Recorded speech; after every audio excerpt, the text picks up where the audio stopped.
Job interviews. Listen to your gut. Obviously, you filled out the application, you've gotten everything together, you're interested in the job, and then you get to the interview place and you definitely want the offer. But something happens during the interview and you're not sure what it is, but you should take the offer, but you're just really not sure. Something doesn't quite feel right. How to know whether you should take this offer or not.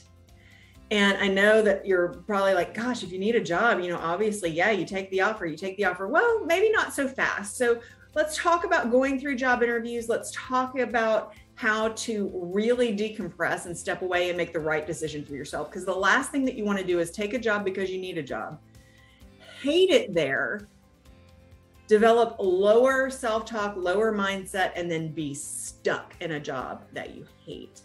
It would probably be better to do more interviews and find some place that doesn't give you these low vibe feelings. Okay, so today I'm going to talk to you about 4 things that you absolutely need, and I'm going to take you step by step through your thought process, how to talk yourself through this, how to think yourself through this, how to feel your feelings through this, so that you make the best decision for you in the short term and long term.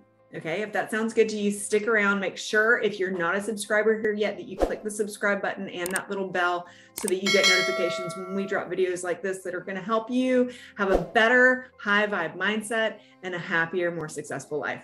I'll be right back. GILD Coaching. More success, less stress. I've been there. You go to a job interview and it's a job that you want. And it's a job that you think that you can get, maybe you think that you can't get it, but you want the offer, right? You want the option to take it or not take it. I've been there. And then you get there and you're like, oh, something just feels off. And I'll tell you a story in just a little while about a job that I really actually did want.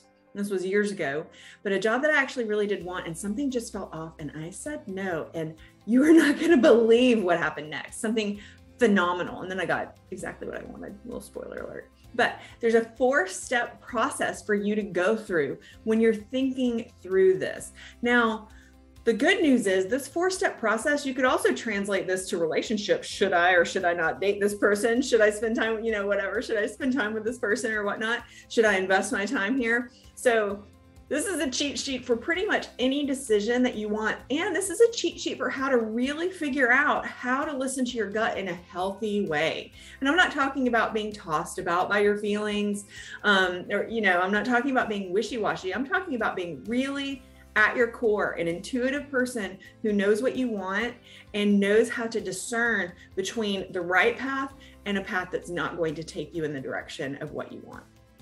Okay, did you notice that I didn't say a right path and a wrong path? That's because I don't use negative language as much as possible. Okay, so you want to focus on the right path instead of a path that's going to take you to a place that you don't want. It's not a bad path. It's not the wrong path. It's just a different path than what's meant for you because it's not in the direction of your goal. Positive mindset. Okay, number 1, after you've had this job interview, you get the offer or you don't get the offer. You wonder if the offer is going to come, but you're still not sure. Gosh, I need this job, but it didn't really feel good there, but I need this job. So if they offer it to me, I'll take it. No. Step number 1, you've got to step away. You've got to step back from the issues, why you need the job or want the job, all of these things. Step back from those issues and go do a non-thinking activity. My favorite non-thinking activity is a really hard, breathless, sweaty workout. Go for a run, I'll go do weights. I'll do a bunch of different things like that. Some people really like to garden. I also really enjoy yoga.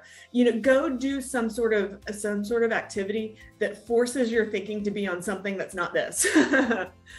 Cooking, that's a great one. I also love painting. I painted that sucker right back there and lots of other things that are in our house. So some activity that forces your mind away from the problems of the day and can put it on whatever it is that you want it to focus on. Okay, so step away to a non-problem thinking activity or a non-issue thinking activity. Okay. Number 2, after you've done that and you've stepped away, you need to go into a period of reflection. A lot of times, some of these gut feelings are actually your subconscious fear coming up. What if you're not good enough at this job? What if they don't really like you? What if, and you can't really hear all of those self-doubt, all of the products of that internal fear that we all have it. This isn't just a you thing. You're not broken. Humans have fear. We're built like that to recognize fears, to keep us safe. But when you step back and you go into reflection, you can really discern and journal. Oh my gosh, grab a pen, journal. You know, what is this feeling that I'm really feeling? Where's the core? Where's the deep part? And if you need to talk it through with somebody, there's a link in the video description down below to make an appointment with me. And I would love to help you talk through this. If you're like, I don't even know what that means, talk through this through journaling, talk through this with myself. Okay, fine, talk through it with me.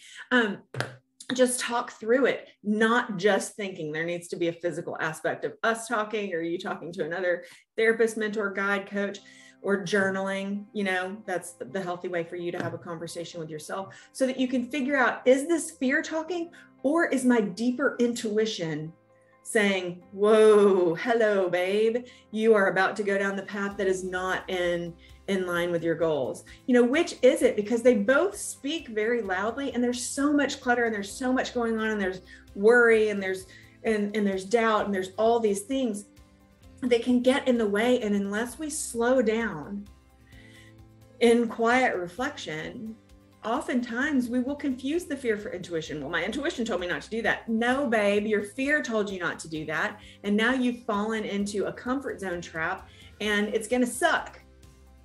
Listening to your intuition is great. Listening to your fear is not always great.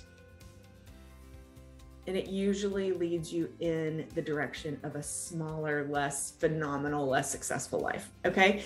Number 3, kill the word should from your thought process. Should is an indication that you are allowing other people's beliefs about your life, and they do not know what's better for you than you do. You're letting other people's beliefs about your life come into your thought process, your consideration process, and your decision process. Do not do that. Kill should. Well, I really should take this job because I need the money. I really should take this job because a bird in the hand's worth 2 in the bush, and an offer on the table's worth. No. Take should out of the equation. So if you feel yourself going, oh, I should do this, I should, it just doesn't feel right. I should, but it doesn't feel right. Woo, red flag, whoop, whoop, red flag, red flag. And number 4, recognize your value. I work with so many people. One of the things that I help people with in their professional life is finding jobs. We've got a whole program, Successful Transition, where you come in, we help you make your resume and develop the right network and get the right personal marketing out there so that you can get a job that you're going to love, that's going to pay you your value. So many people are like, well, I mean, I guess I just need to take this, and they're underselling themselves. So know your value. When you know your value, that feeds positive affirmations for yourself. No, I am worth more than this. So I'll tell you the quick story about a time that I went for a job interview. I was working at a company that didn't have the benefits that I really wanted for my life. The time off wasn't that great. I loved the work that I did, but I just needed a different situation. I left on very good terms, and still am friends with people at that organization to this day. And this was more than a decade ago. But I interviewed at a couple different companies, and one of them was a more lucrative opportunity than the other. And that was attractive to me. And I interviewed there, and I knew that I could do it. Eyes closed, you know, I could do this job. There was no self-doubt there. Like, I know I can do this job, and this is gonna be fun, and it's working with a team, what I really, really love doing. And that's why I coach a lot of companies and a lot of teams. And it was in sales, and I coach a lot of salespeople and how to be more effective. And so I knew that I was gonna be good at it and energized by it, and it's gonna be fun and lucrative. So, hey, it ticked all my boxes. So I really, really wanted it. And I got in there, and I interviewed with a manager, and I just got a funny feeling from him. He was just really very regimented. And I've always said that the lowest form of management is micromanagement. And I mean, so many of the things that he said, I was really paying attention in the job interview. I wasn't trying to win the job offer, because I pretty much knew I was going to get the job offer. But I also know that if it's supposed to be mine, it's going to come anyway. Law of attraction, right? That which will be mine will be mine. So I went in there. I was honest. I was myself. And this guy, I think he was being honest and was being himself. But, you know, sometimes you just meet somebody and you like, just you're like, I don't click with them. And if it's going to be your supervisor, this needs to be a person that you don't have any trust issues with, especially not from the get-go. And so we talked and I asked questions, and sometimes he was puzzled by my questions. And his being puzzled by my questions was a big clue that we were not a good match. So finding, like, accepting somebody as your supervisor isn't as permanent as accepting someone as your spouse, but you're going to be living with this person during a vast majority of your waking hours. So you need to make sure that there's trust, there's at least respect there. And it just didn't feel right that I loved everybody else. His boss, who would have been like, you know, kind of a supervisor, but not my direct supervisor. His lateral, somebody who supervised another team laterally that I would work with some, but wouldn't be my supervisor. I love everybody else, everything else, like everything else was great. But this one guy, and he's not a bad guy, like, and not a bad guy at all. He just wasn't for me, right? So I just had this feeling, and I took a break, I stepped away, you know, I actually went outside. It was a beautiful summer day. I went outside and I washed my car, and I just did a, you know, just in my driveway. And I just did a mindful, non-thinking activity. And then I asked myself, like, is there some scar from my past? You know, is there something from my past that's coming up here? And I was like, no, this is really my intuition. I am not going to enjoy working for this guy, and he's not going to enjoy me working for him either. I really believe, I reflected and I figured out this is my greater intuition. And that should thing, I never let that come in, but it could have, like, you really should take this job. You can do it with your eyes closed and this and that, but this one little element just didn't feel right. And then I reminded myself, I got the job offer immediately for a reason. I have a lot of value. I know how to do this. I'm really, really good in this realm. And I'm not being like, ooh, I'm really good. I am. You need to recognize where you have talent. And, you know, I was worth more than his very restrictive micromanagement style was going to allow me to produce and do. So I said no. And that guy didn't call me back, but his boss did. I really hit it off with his boss. And he was like, we are shocked. We're floored. This is a no-brainer. You fit in here so well. You have all the skills. Like, what is wrong? Like, why would you come in here and interview and then just turn it down? We gave you our best offer. And that wasn't the offer that we would have made to somebody else. And I said, I told him the truth. I said, look, I don't think anything bad about this guy. His name was Ken. I don't think anything bad about Ken. I just don't feel like we are a personality match for a supervisor and worker.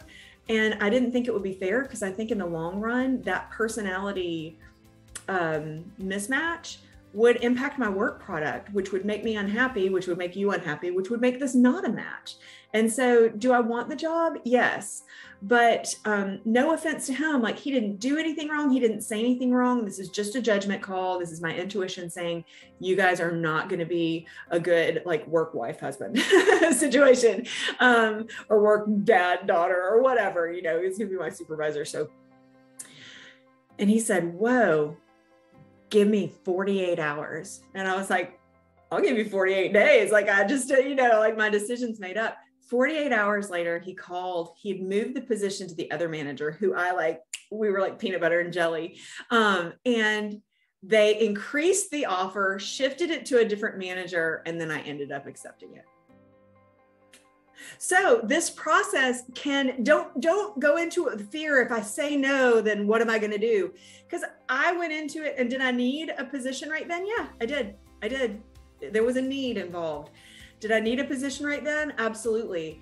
But did I know my value, and did I trust my intuition enough to say no? Absolutely. And did it give me more than I thought? Yeah, absolutely. And it can for you as well. If this video has been of help to you, give me a thumbs up, and don't forget to subscribe and click the little bell so that we're in your notifications, and you know the next time that we drop a video like this to help you live a more successful life personally and professionally. I'll see you next time.